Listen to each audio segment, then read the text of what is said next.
Synthaholics, the Star Trek podcast.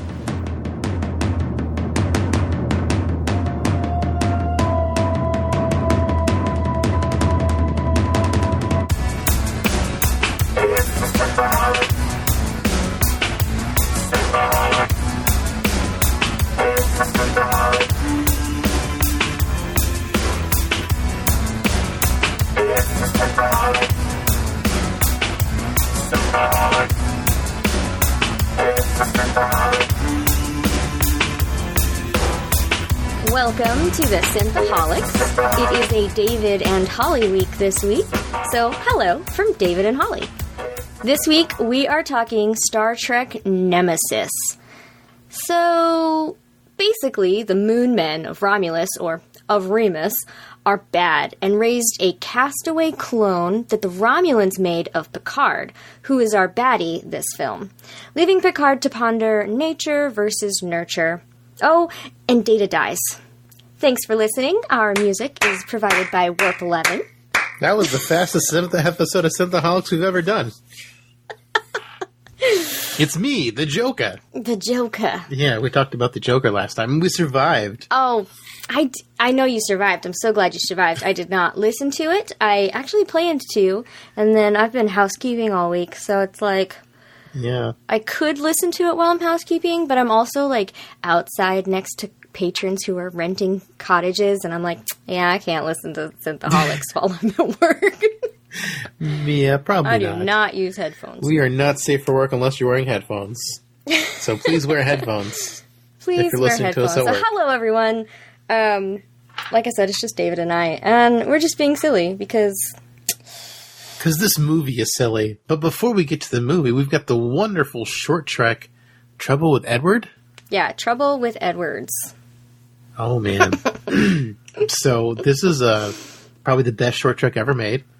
It starts off with this Alita, Battle Angel, getting kicked off the Enterprise because she's been given a command of this really small science vessel with Archer. Archer's on board from the show Archer. The secret agent, but he's also secretly into genetically engineering tribbles. And he gets shot down on his tribble food idea, and he decides to go ahead with it. And he creates tribble... Such a twit. He creates tribbles. Well, I think if we genetically modify them, we can speed up their reproductive qualities and have an abundant source of food. Or protein, sorry. I think he says protein. Yeah, probably. Just gotta shave them a little bit or something. Oh, under the fur, it's all meat. It's all meat. I don't know why they never mention eating them in TOS, because it seems like they should have, because like they're like a problem. They're everywhere, but no one wants to eat them because they're so cute. Anyway, unfortunately, he dies under an avalanche of tribbles that he caused. And the ship basically spins out of control, and they have to abandon ship, and she's got to answer to Starfleet on how her first command ended so poorly. And within hours. Within hours. And basically, she said Edward's an idiot. And it was the best part about the episode. In the entire episode, he's been trying to maintain how smart he is. Not just that, but she's kept I wouldn't say she wasn't calm the entire time, because when he kept having the conversation, she was like, "This conversation's over. This conversation's over." But if I keep talking, it could keep going. Like, she lost her cool then, but throughout the rest of the episode, she was like trying to be very politically correct. And then finally at the end of the episode, they're like, "So what do you have to say for yourself?" And she's like, "He's an idiot. He was an idiot." I just loved it. It was so funny. Yeah, it was really good. This is probably my favorite short trek ever made. I do have a couple of qualms with it because it doesn't seem like it fits in with canon, because in Trouble with Tribbles it seems like no one's ever heard of tribbles. Especially Dr. Bones, who's studying them and finds out they're born pregnant. If this was done by a Starfleet officer, why does no one in Starfleet know they exist? I'm guessing Discovery is just seeding the fact that Starfleet's corrupt, and that's why Starfleet's going to die in Star Trek Discovery Season 3, because it looks like in 930 years in the future that Starfleet is no more, or just a shell of what it used to be. Mm-hmm. So, looks like, I think they're trying to establish the corruption in Starfleet has been there since the very, very beginning. Like, even in TOS days. So, maybe they just scrubbed that information and they didn't ever enter it in any charts. And they just, like, wrote off the problem. Right. It was a need to know. Yeah. It's very disappointing that, I guess they can do whatever they want, but it just seems like it's going against Gene Roddenberry's vision that Starfleet was crumbling even back in the TOS days, which is like the original Star Trek that he designed. But man, this was a great short track. What did you enjoyed it? Yeah, I did. I mean, it was a little frustrating because he really was an idiot. Have you ever watch Archer? I've seen a few episodes. I know about Archer. He's basically the same character, just like he's not a spy, but he's like basically the exact same, which is fantastic. Got you. Well, when I saw this, I didn't think, oh, Archer. I don't know. It was interesting to see. It really went south pretty quickly. Yeah, it did. Speeding up the triples breeding is kind of crazy. Right. Like emailing the Federation, like. Oh yeah, like trying to get her fired. It's like, yeah. She's stupid. She's stupid? Oh yeah. No, he told Starfleet that she's stupid. Yeah, that's pretty good. Yeah. So, man. And then of course, what he tells her before she leaves, he's like, "Not everyone down there is as smart as you." Man. And she's like, "They could be smarter." And boy, was she wrong. Yeah. Oh, this was just fun to watch. I love John H. Benjamin. I love seeing him as the soup can in Wet Hot American Summer. I love listening to him as Archer. And Bob's Burgers isn't my favorite, but, I like his voice, and he's usually pretty funny. But Archer... Well, you liked the after episode more. Yeah, like this is like the first post-credit scene, and it was, like, surprisingly dark. It was like Tribbles cereal, and they had children eating, like, baby Tribbles. Fuzzy little... I'm super proud of those kids. Like, whoa. And it came in like three furry flavors. I was like, ugh. Yeah, override like, so your... disgusting. Right? Override your synthesizers. Like, what? It's like, it was like a weird tongue-in-cheek joke. It was like Mirror... This must be Mirror Universe, the after thing, because... If they just ate Tribbles in the Mirror Universe, that would make a lot of sense. But since Tribbles are nowhere heard of, I'm pretty sure if they were a breakfast cereal for children, Bones would have heard of them. So this must be a glimpse into the Mirror Universe where they're just eating Tribbles because it's fun. Right, maybe. And maybe he's like the new Emperor now. Oh my god. I want to go back to the Mirror Universe where the guy who invented the Tribbles is now the Emperor because he solved all the starving people problems. He solved world hunger. They just eat the Tribble whole. Oh, that would be brilliant. God. I would love that so much. Oh my god. Oh, it'd be so beautiful. It is pretty funny.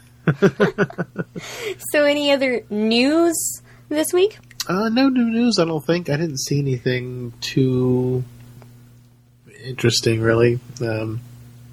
Just the trailers. Did you get to see them? Negative. Well, I mean, I could have, but I did not. You did not? I did not. You thought they would have spoilers in them. Well, trailers they show you what's gonna... But they don't really have any context. The biggest. I know, but I read into everything. So even if I saw like a tomato, I would be like, somebody's gonna have lunch. You didn't read into the Matrix in the Matrix, though. That's true. I still don't know how I feel about the Matrix within the Matrix. I don't know, but you didn't read into that one, so I don't know. So you're doubting my ability to read into things, is what you're saying? Yes. Wow. Good friend. You got a friend in me. Do I want your friendship? I don't know anymore. You don't know anymore. Insult. I love you. I'm hurt. It's okay.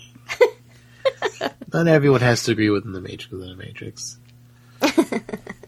Well, thank you. I guess we're going to find out in the fourth one, right? Yeah, maybe. Unless they do a weird reboot thing and they still forget to address it. Because they basically ignored all or purposefully do not. they basically ignored anything cerebral in the second two movies, so it might just be another action movie. Who knows? Maybe. Or maybe the fourth one will mirror the first one and they'll actually give us something to think about. Maybe. Who knows? But we are on our last Picard episode that's Picard-centric because we are covering Star Trek Nemesis, which is the nemesis of Star Trek movies, because it wasn't that good. You didn't like it? No, not all that much. I mean, it's not as bad as I originally remember it being, but it's still not like not a stellar movie by any stretch of the imagination. No, I mean, it's hard. So there's a lot that goes on in the movie, but not much happens. And that's like the making of not a bad movie, but it's hard to want to invest and focus on that movie if there are so many little things going on and like the plot's not moving forward. Yeah. Let's talk with Tom Hardy without the Bane mask on. Put the Bane mask back on, please. Maybe it'll be more interesting. Tom Hardy? Yeah. I was looking at him and I'm like, oh, those teeth are so bad. Well, that's what he needs. That's why he needs the Bane mask. It makes way more sense. Now, when you said Tom Hardy, I went, yeah, those are his teeth, aren't they? They're a little straighter now, but not by much. He's got the Bane mask on, so you don't have to see his street as your braces. Invisalign. Shield. Riemann Invisalign. For the weird fang monsters inside of you. And you know his Viceroy? You know who that is? His voice is so familiar. No, I don't. Ron Perlman. Okay, that's why his voice is so familiar. Hellboy. Yeah. Oh, I do really like him. And I'm like, every time he said something, I'm like, I'm going to look this up before the show because I know his voice. And apparently I did know his voice, but I didn't put a name to the voice. Yeah, it's Ron Perlman and Tom Hardy. Never thought I didn't know it was Ron Perlman until like years and years later. Like, it's just so funny that Ron Perlman was in a Star Trek movie. Do you want to start the synopsis? Yes, at an unsafe velocity. Whoop 7! No, whoop 10! We'll turn into salamanders halfway through the episode. Yeah, so unfortunately, Aaron is talking to Q about revisiting parts of his life, so hopefully he's not erasing the show from history. Yeah, why didn't Q know about this clone? And if he did, why didn't Q go nurture this clone to be his little best friend? Yeah, why didn't he do all that stuff? He loves Picard so much. You'd think he would have had visits from Q. You would think. Proposing sex and all those other things. Well, if we have sex, maybe I can get you out of here. Because, that's what he proposed to Janeway. He's like, hey, if we have sex, I can get you right back home. So, I mean, maybe he could have proposed that to younger Picard. Because he's like, he's younger. He's more virile than old on the Enterprise Picard. All right. So, this film opens up at the Romulan Imperial Senate, and they're trying to unite, or someone is trying to unite Romulus and Remus, and it's because this fierce warrior, Shinzen, and they're like, oh, he wants peace, and it's going to be great, and they're like, no. And Senator Talora, I think is her last name, is that how you say it? That sounds good. I don't know. That's what it sounded like. She turns them into stone with her little Polly Pocket. Polly Pocket, you're the one. You make bath time lots of fun.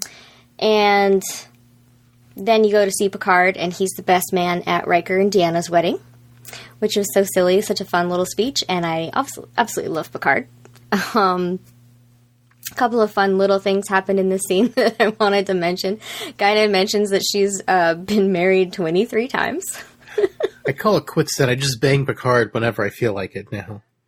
Data sings, which was really good. Worf was very ill, and then later on, he's afraid to be naked in public for the ceremony on Beta Z. And then Picard, what was it that he said? He's like, we're all going, but he doesn't say it like this, but he's basically like, we're all going to be naked and you're going to like it. All right, I'm going to the gym. Worf doesn't want people to see his two danglers. Right.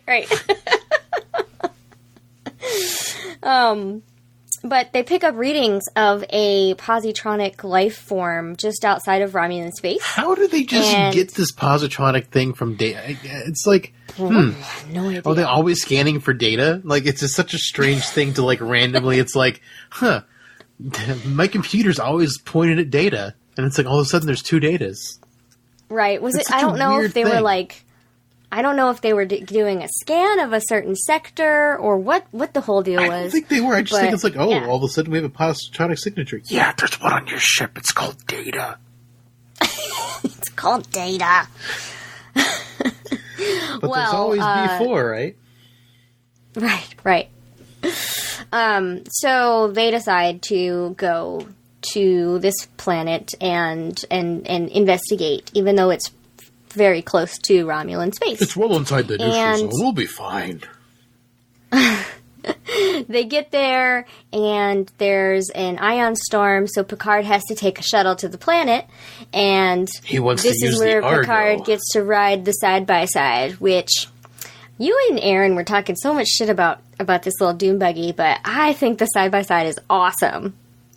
So, yeah, but in the future, you don't want something with wheels. Also, the shuttlecraft carrying it is a much more useful item than the thing it carries. It's a rover for going out and exploring. Yeah, you could just fly around with the shuttlecraft and explore. You could just fly around on the shuttlecraft, yeah, but then you wouldn't be in a side-by-side.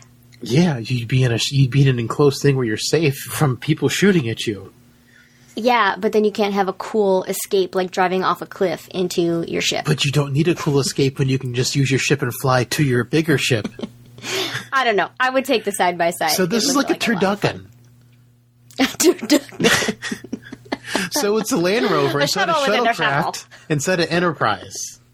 You don't need a turducken of technology. You just need the two. All right, we're just going to chop off your feet, and we're going to put you on, like, a little hovery thing, and you'll be your own little ship. And then you don't need to drive a car. You don't need to ride a bike. You don't have to walk anywhere. You're just going to be like your own little ship. How's that sound? Well, I'm not a turducken. The Argo is the turducken. Your feet are a form of... Your feet are a form of transportation. Yes, but I'm inside... But I'm not inside... I'm not my feet inside a car inside an airplane. Well, What about a ferry? Well, you get out of the car real quick so they don't cut your feet off. No. What? You don't stay in your car. car. You put your vehicle on a ship and the ship moves your vehicle? Yeah, but you don't stay in the car the entire time. You can if it's a short ferry. Well, then you got to worry about them cutting off your feet. Why would they cut off your feet? Because you were just suggesting it. I didn't suggest... okay. I did suggest taking your feet off. Yes, I certainly did. All right, we got a little sidetracked there. What else? They take fire. Oh, sorry, they don't take fire yet. They start finding body parts. It doesn't make a lot of sense that Picard's super into dune buggying. Why not? Because it doesn't seem like a very Picard thing to be into. He's more into archaeology. I think you'd ruin some ruins if you are going all over them. He's faced death so many times and has had to relook at his life so many times that I'm pretty sure that stepping a little out of his character is just what the doctor ordered. Off-roading's the new therapy. Thanks, Deanna, for recommending me to go off-roading. Exactly. I'd do it. I would say yes. It's too bad it's not a muddy planet, so you could have gone mudding. Mudding, yeah. That's... I don't know. Meh.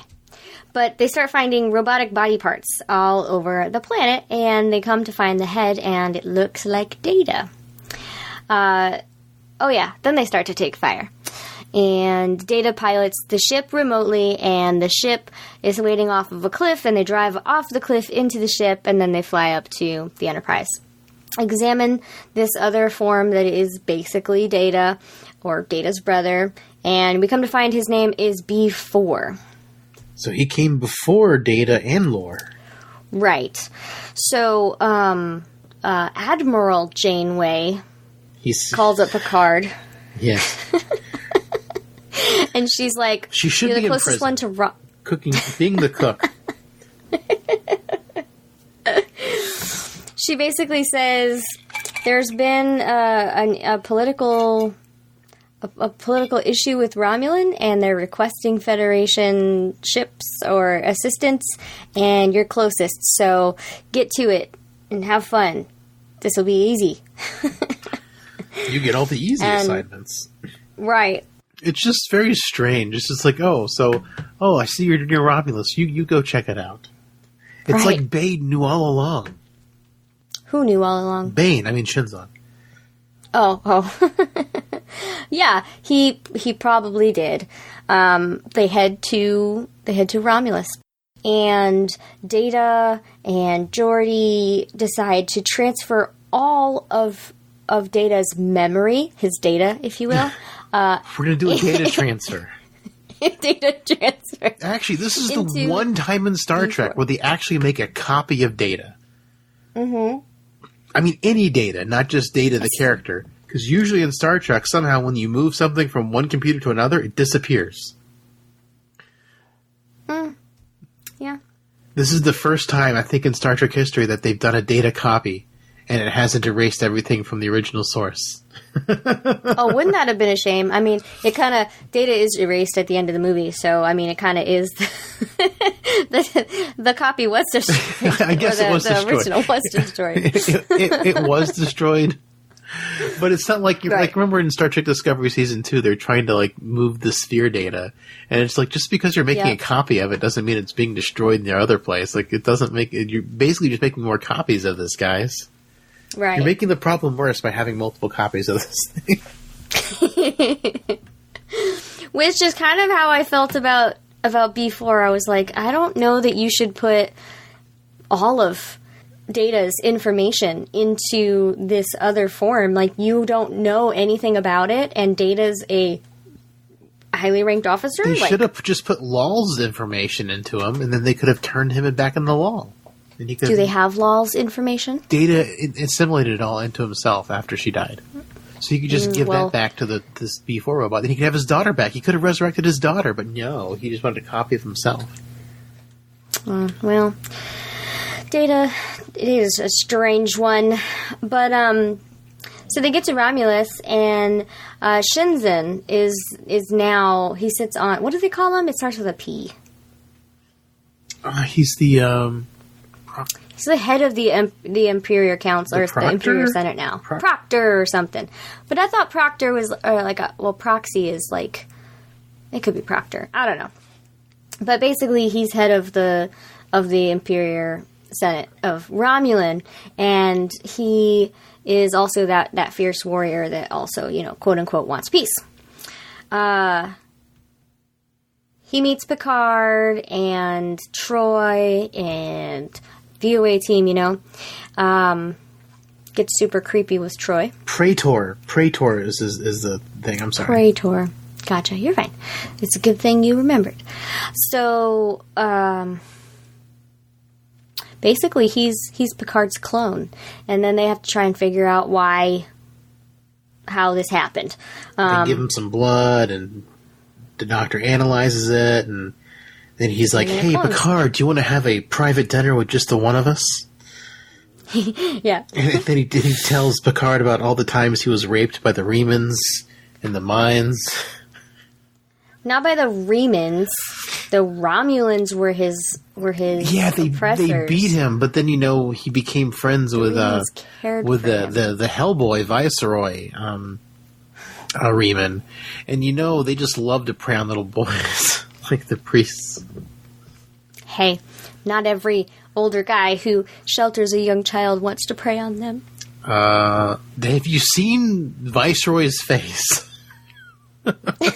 Yeah, it looks just like every other Remus face. I don't know. That's a predatory face if I ever saw one. That and they like to share sexual thing. That and they also like to share sex rape dreams together. I'm pretty sure it's from their time when he was a kid.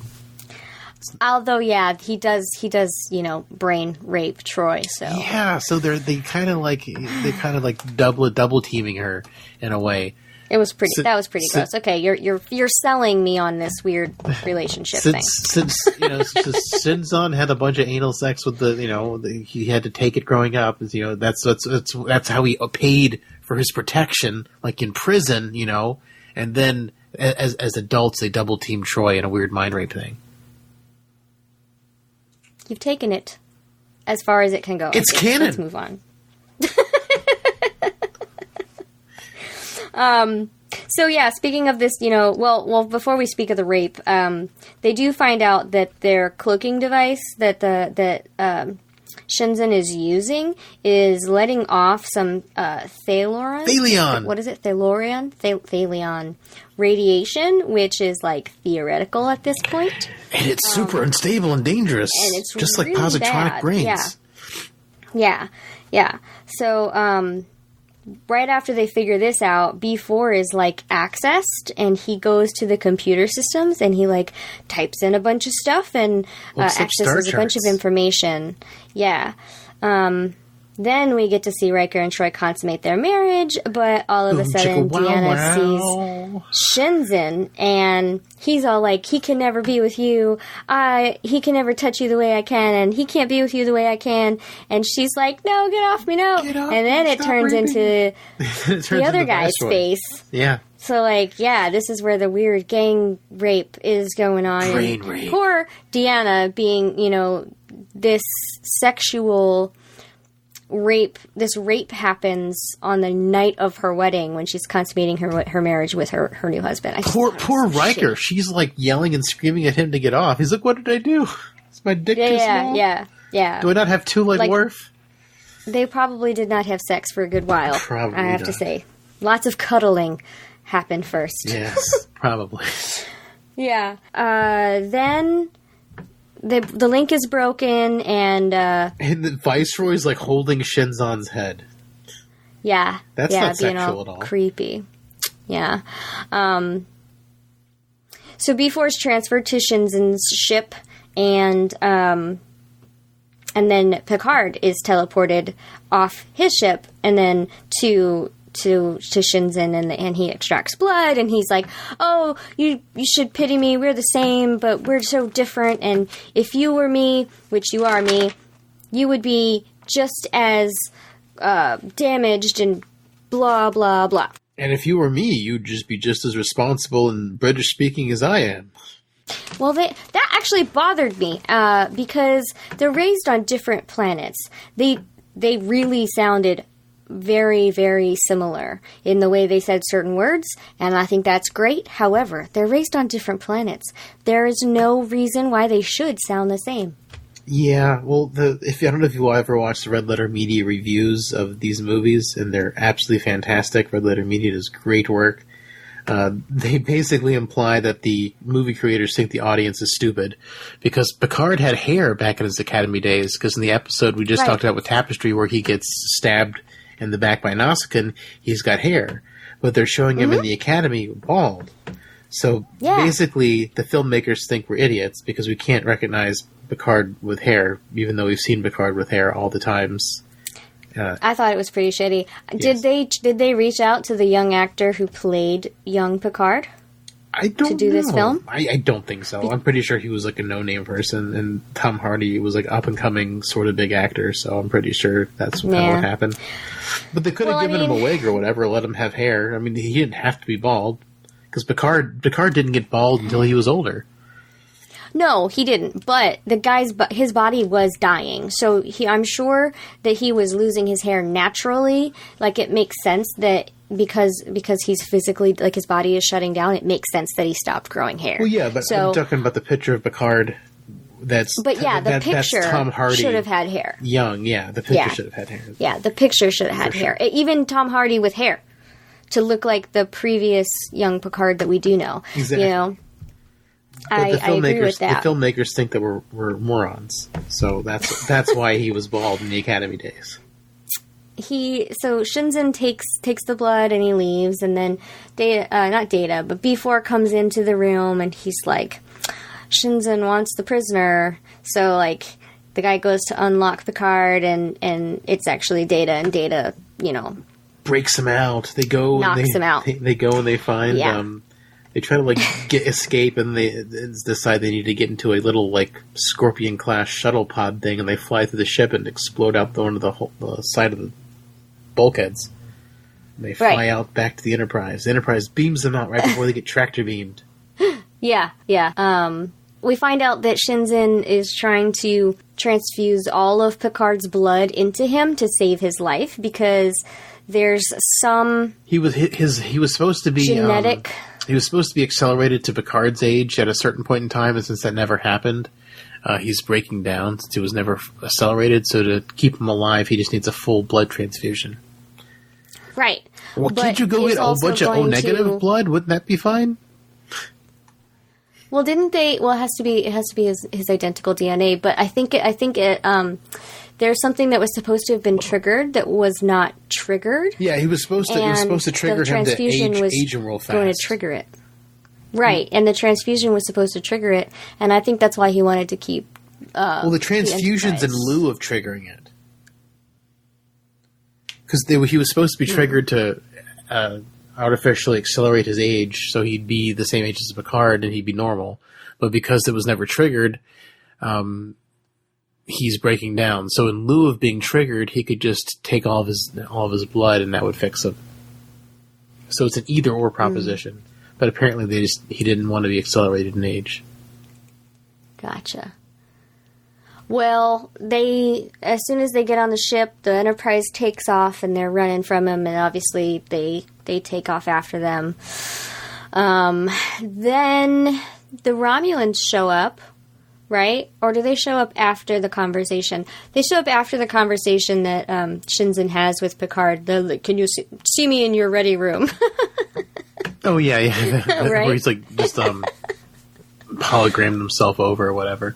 Yeah, but they fly and the Romulans come and they have this fun attack sequence. And it's actually pretty fun looking. Like the new Romulan warbirds look pretty cool. Well, there was a lot of zooming around. Yeah. I didn't look at them in detail. I'm sure they looked really cool. Yeah, they look pretty cool. And then they use the brain rape link that Marina Sirtis has between the Viceroy. Yeah. And they use it to find the perfectly cloaked scimitar. And then the Enterprise decides to ram it. Which was fun. Yeah, and they get everyone sucked out into space. Right. Lots of death.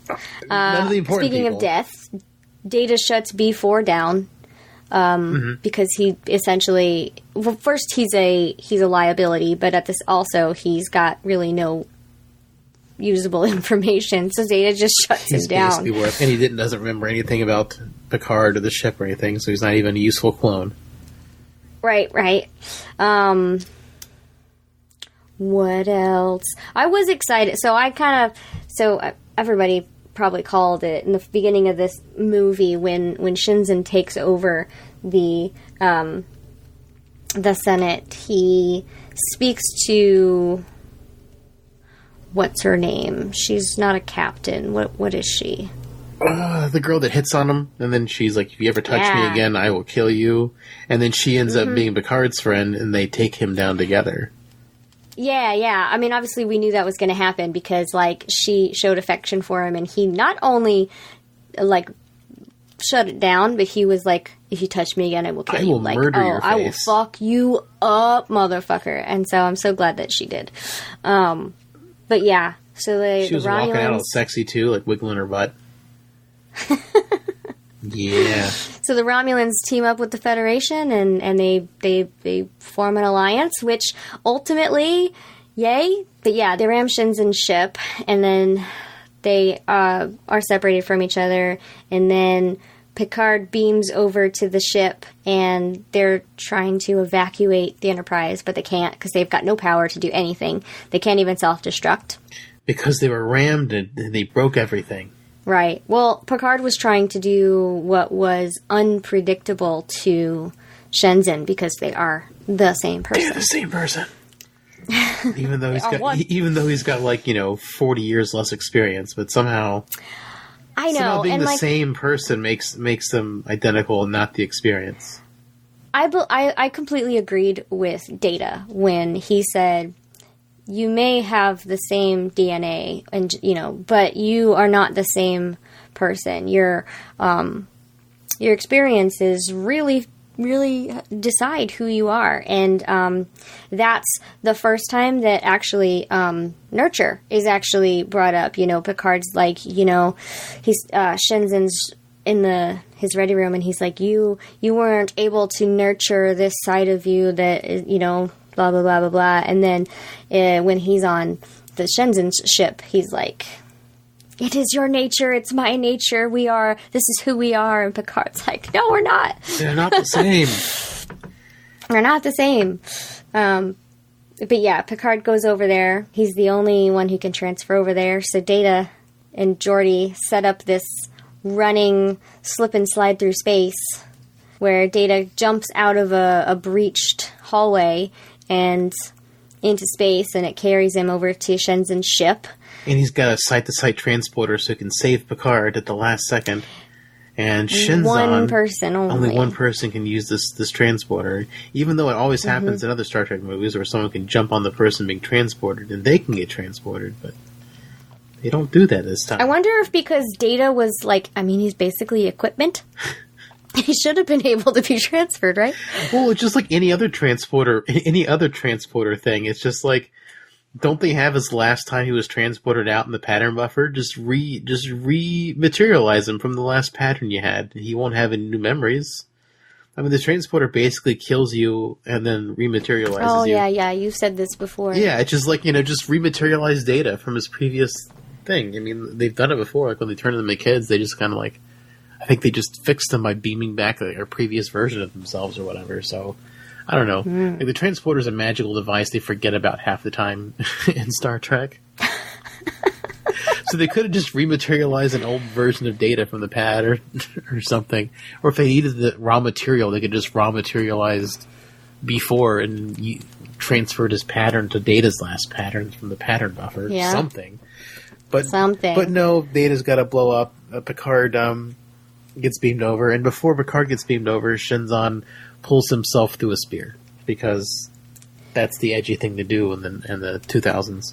Well, I mean, yes, but at the same time, he was just this weird damaged boy. So, and he always every time Viceroy wanted him to take his medicine, he was always like, I don't want to take my medicine. It was like an adult. He was a brat. I don't want my medicine, Mom. I don't like grape. I don't like it. I'm going to tie you to the radiator. I'm going to grape you in the mouth, little boy.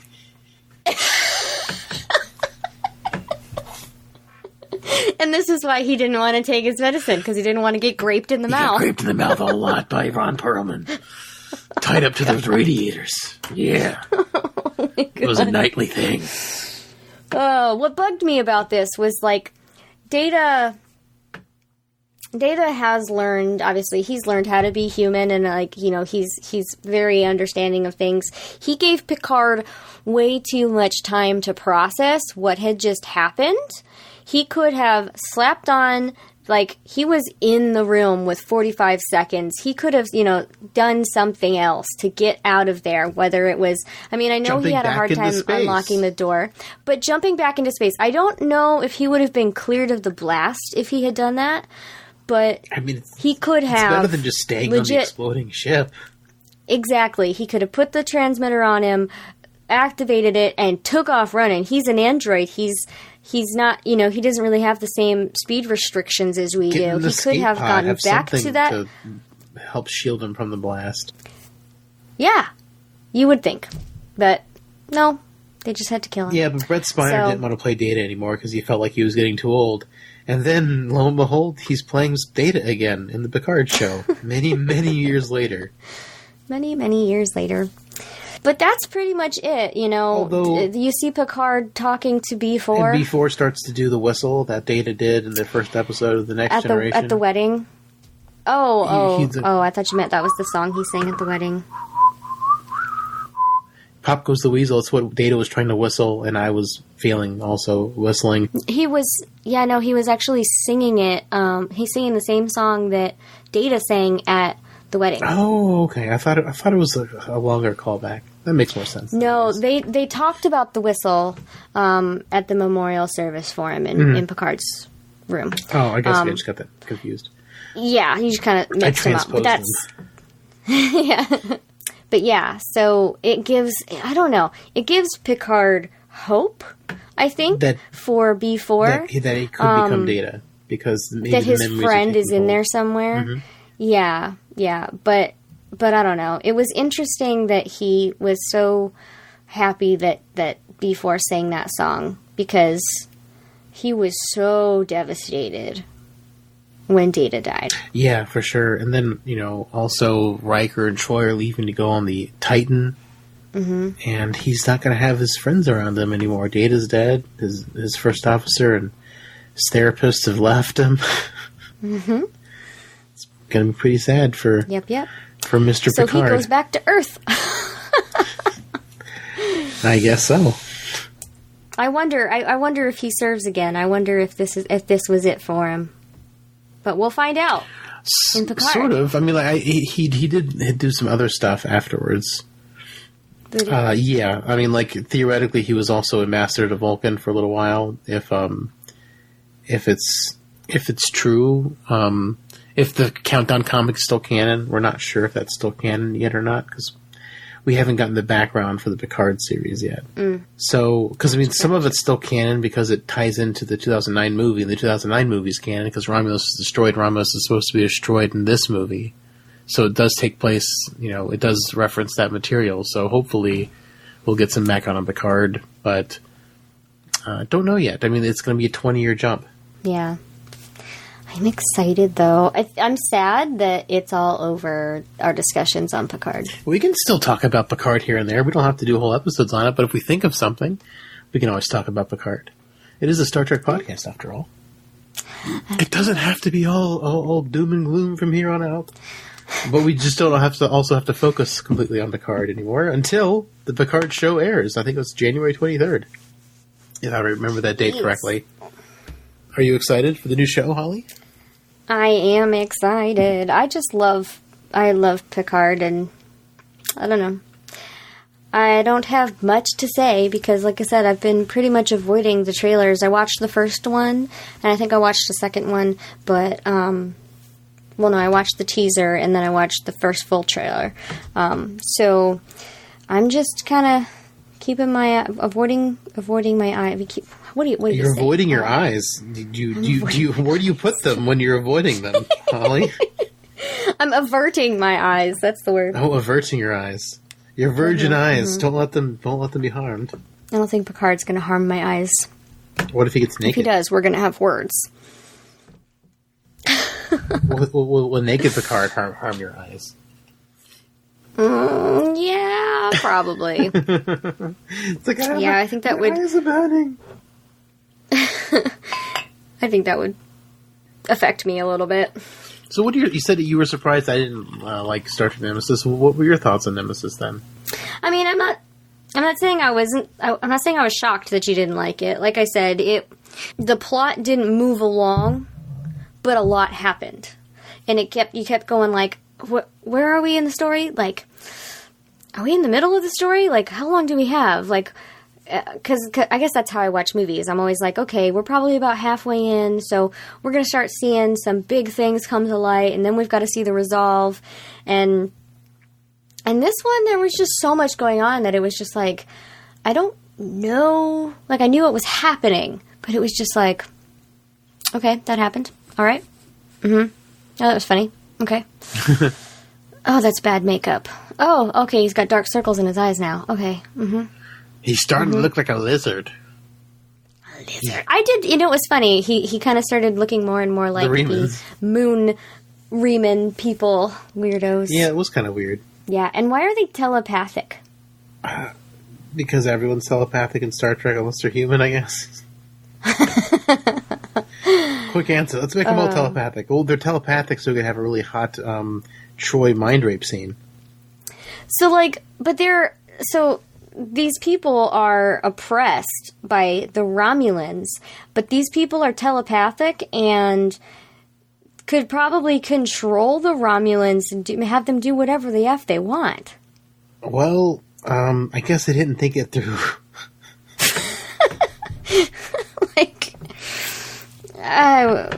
I had that thought after he was like controlling him. I was like, wait a second.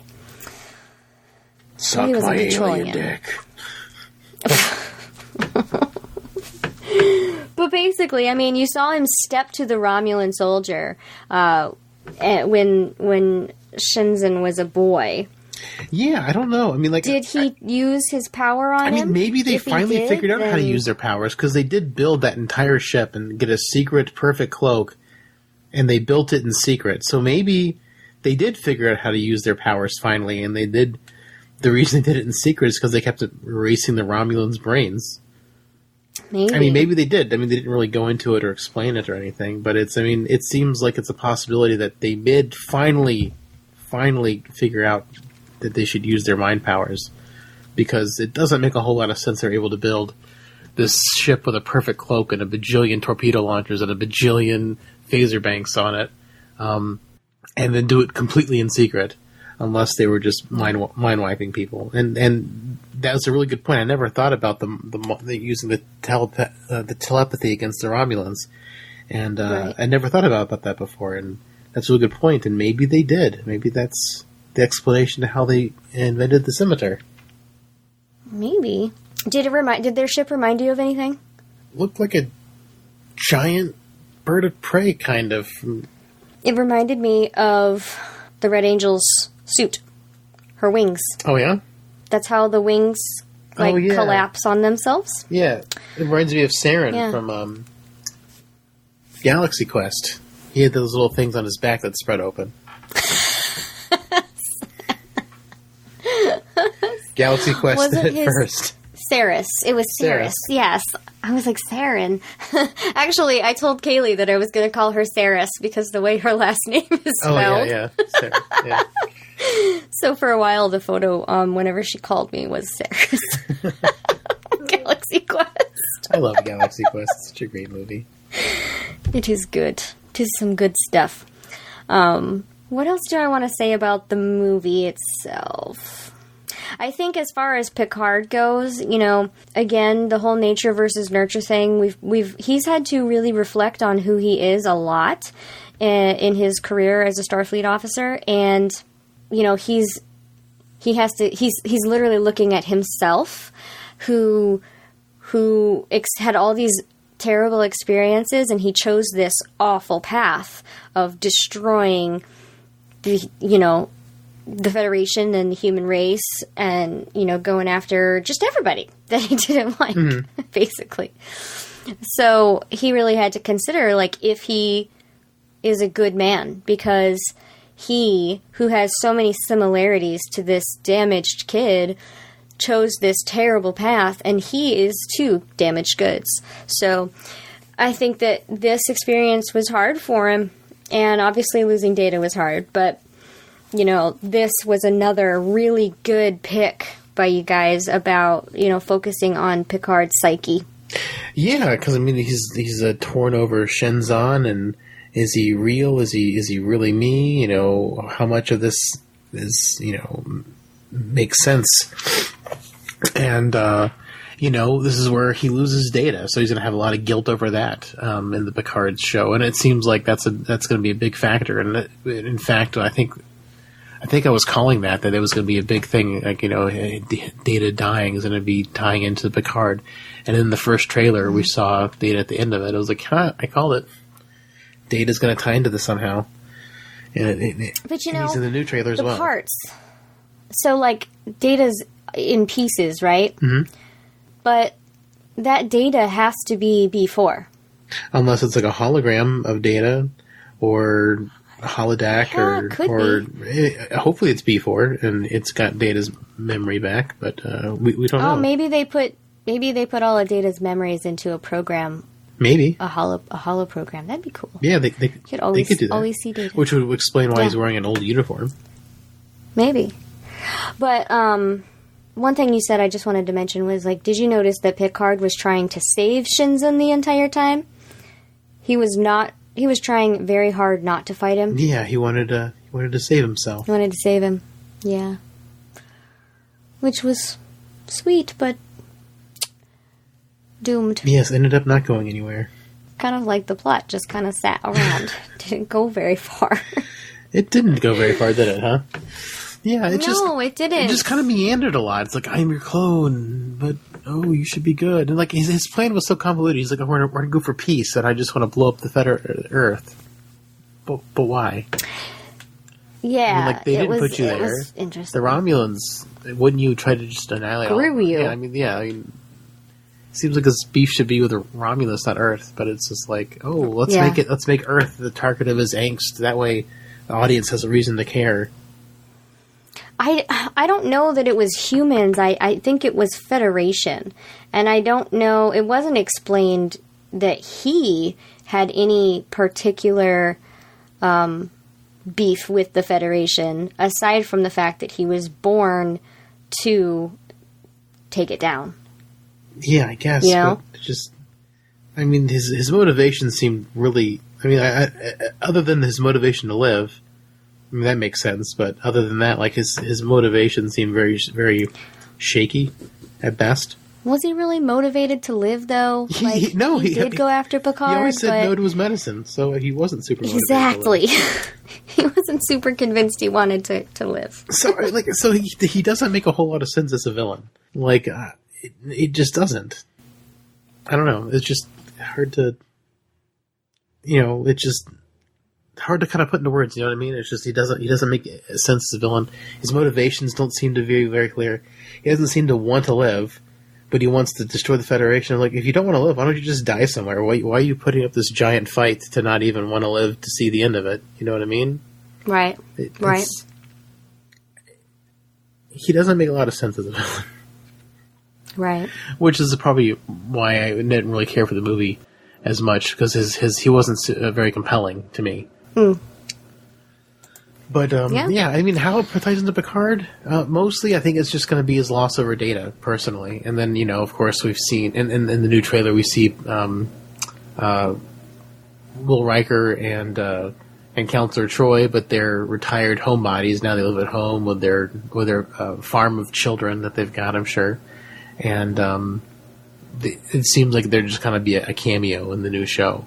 So I don't think they're going to tie into a whole lot other than a cameo. So I think the biggest thing from Nemesis that will carry over is the Picard's guilt over losing Data, and however Data ties into it, because we're not 100% sure how Data ties into it, because Brent Spiner said he's not going to be in every episode. He's going to show up here and there. Well, something that was repeated a lot by Data is always be better than you are. Always strive to be better. And the difference between B4 and Data and Picard and Shinzen was that Picard and Data both wanted to better themselves, as to where the other two did not. Yeah. So I think that is a big takeaway from this movie, is just to always strive to be better. To be a good person. That's a good message. Yeah. But that's the skinny. That's pretty much the skinny. Yeah, there's not a whole lot. It's a lot of action schlock in this movie. So it's kind of just fun, turn your brain off, actiony Star Trek movie.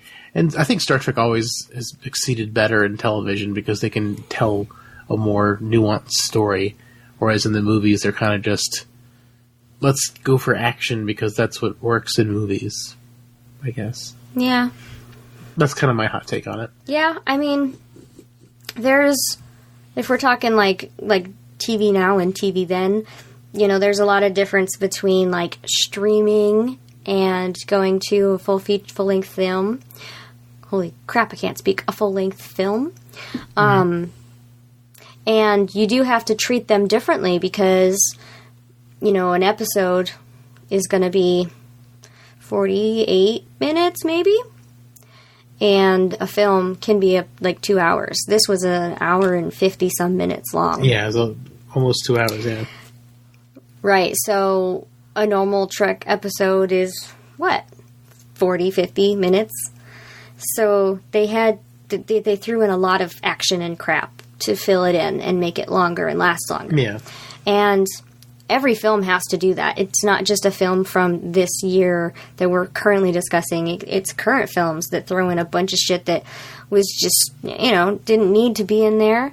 And it's not, people say that there's an issue with the way people watch television now, how they're addicted to streaming and how they have to have short episodes because their attention spans or whatever. That there may be some truth to that, but I don't know. I think a lot of people can handle a film if you make it right. Yeah, for sure. So, I don't know. Yeah, I agree. I mean, if you make it right, people can handle it. And, I mean, I don't even think people have that short... I mean, some people do have a pretty short attention span, but some people don't. I mean, they binge watch a season of Game of Thrones all at once because it's, one continuous story. Right. So, yeah. I mean, and it's probably the same thing with Discovery. I mean, people who haven't watched the first 2 seasons will probably check out Picard, and they can go ahead and binge watch the first, 2 seasons of Discovery if they choose to, since they have to pay for the service to get Picard, so why not check out what Discovery has to offer? Right. And I think they're doing a good job, so I'm hopeful for Picard. Yeah, I'm hopeful for Picard, too. I think, the most interesting thing that it was in the new trailer that you didn't see is they show an original TOS version of a Romulan bird of prey, which I thought was pretty cool. So that was kind of that was one of the more shocking things I saw in the trailer. I was like, that's neat. It's a really old ship. Like as a museum piece, or flying around shooting at stuff. It was very strange. What if that's Picard's new ship? He's got a really old Romulan ship. Maybe. Yeah. I know. There's another ship in the trailer you don't see very good, and that's probably the hero ship. Usually they kind of obscure those things, but the Romulan ship they showed twice in the trailer, and it's a really old Romulan ship. I'm like, that's interesting. Maybe it's just the ship that she escapes on, or whatever. Could be. Dash. It's hard to tell. I mean, there's just a smorgasbord of things in the trailer, so it's really hard to put anything together one way or the other. And I'm just throwing things at you because I haven't seen the trailer. Exactly. I mean, who knows? I mean, it could be.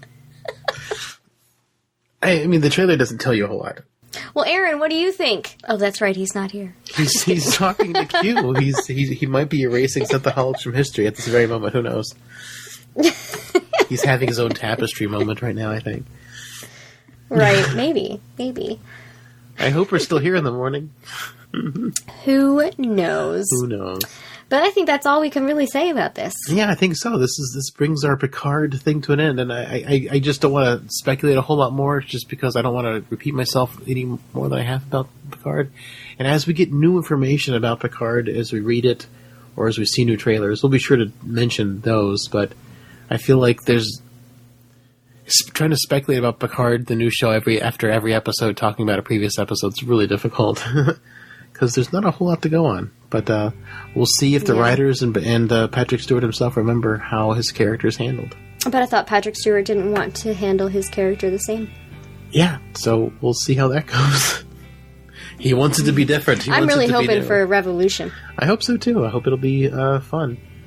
But it looks like the Federation's getting even more corrupt in Picard's time, so we'll see how that works out. Yeah. Come January, then we'll be podcasting on that new show, which will be really exciting. It's always exciting to get new episodes of Star Trek, so I can't wait to talk about the new Picard show when that launches next year. It's January what? January 23rd, I think is what they said. Well, all our music is provided by Warp 11, except for the intro. That's by our friend Dave Wilkes.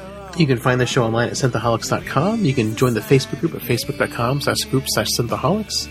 You can tweet at us at Synthaholic Duo. Personally, I'm at David_J_Duncan. Aaron's at Blackbird2004, and Holly's at Lunar Thistle. You can check out our Patreon at patreon.com/Synthaholics. If you want to throw us a buck or two, that'll be super helpful to keep the lights on at the show, so we can keep the website up and going, and keep this weekly show going for you guys, and so you can hear all our antics and thoughts on Star Trek and other science fiction, and even movies like The Joker. All right, Holly, thank you for joining me this evening and doing our Nemesis recap. Yeah.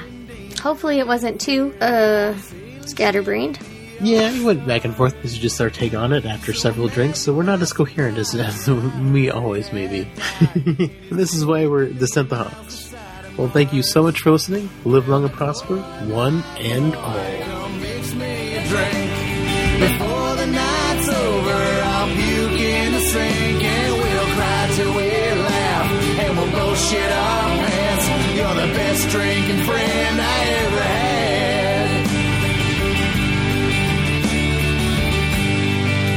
Woo! Nemesis. Whoa! First time you've been excited about a Nemesis. Whoa! My dogs didn't bark once. Yeah, they did good. They did good, doggies. They did good, doggies. They did good, doggies. It's pretty warm in here, though, so they're probably like, we don't want to move. GTFO. We don't want to go anywhere. So, yeah. I couldn't think of very many dirty jokes.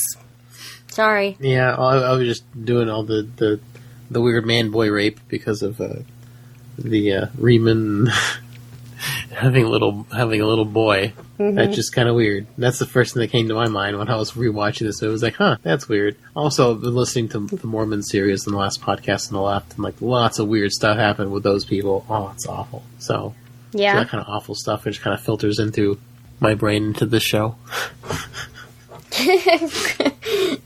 Maybe we need to get you listening to Rainbows and Sunshine. Nah, I like to filter my mind through the last podcast. It's pretty interesting. The Mormon series has been fascinating, like hearing about how it started and how it's gone on to like modern day, and it is insane. Like, I think they did like 5 or 6 parts on Mormonism. It was incredible. Like, I don't understand how it, like, they had prophets and stuff like that. People were calling them like Prophet Onias and stuff like that. This is happening in the last 100 or 200 years. That like there was like it's like this crazy like weird history that happened that we don't really hear about in mainstream history. Like this crazy stuff. It kind of blew me away. It's fascinating. So are you ready to join the Church of the Latter-day Saints? Oh, good God, no! It's awful. It's so awful. But learning about their history is fascinating, and how they're a huge religion now, and it's absolutely insane. Yeah, it's going strong. Yeah. I mean, if you want to learn about religion or learn about how they got their start, I mean, that's a great informational series they did. Like I think it's like 5 or 6 parts. They're all like an hour or 2 apiece. They went super in depth. It was impressive. Interesting. You're going to catch some heat from some Mormon listeners. Well, this is the outtakes. You don't have to include this. I highly doubt that Mormons listen to this show. Oh no, they're not allowed to drink or they can't drink or have anything with caffeine in it. Like, it sounds just awful. Like their way of life has got to be utterly miserable. You know, my next door neighbors are Mormons. Oh yeah, they probably don't listen to the podcast, though, do they? No, they don't. No, they're very nice people. I'm not saying all Mormons are monsters. I'm just saying, like, the organization itself was formed by monsters. That's the thing. It is an organization. It's not a church. It's not a religion. I mean, it's treated like a religion. It's got religion status in the United States, and they've got a ton of members. It's pretty crazy. Gotta let them live their truth.